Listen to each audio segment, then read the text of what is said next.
Земјоделците плаќаат за наводнување, а имаме целосен распад на хидросистемите. Требаше ли земјоделците од Овчеполието и Карбинско да протестираат за да протече вода во нивите?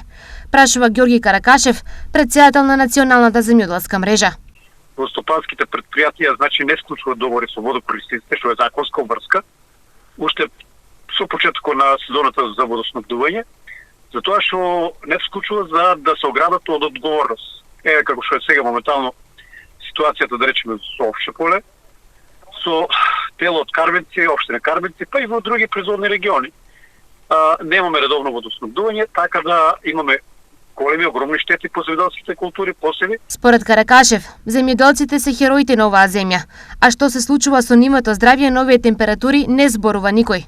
Како општество се доведовме во една трагична ситуација, да речеме, земјоделците да ги подценивме до тој степен дека тоа е една категорија на социјални случаеви и де факто, како социјални случаеви, се изложени на високи температури, штетни по здравјето, мора значи да се борат со овие климатски промени, со екстремни температури, со болести, со поплави, за на крај да произведат колку толку некоја количина на храна. Што според Каракашев треба да се направи за да се променат овие голготи на земјоделците? Ова мора да се смени и не може понатам така.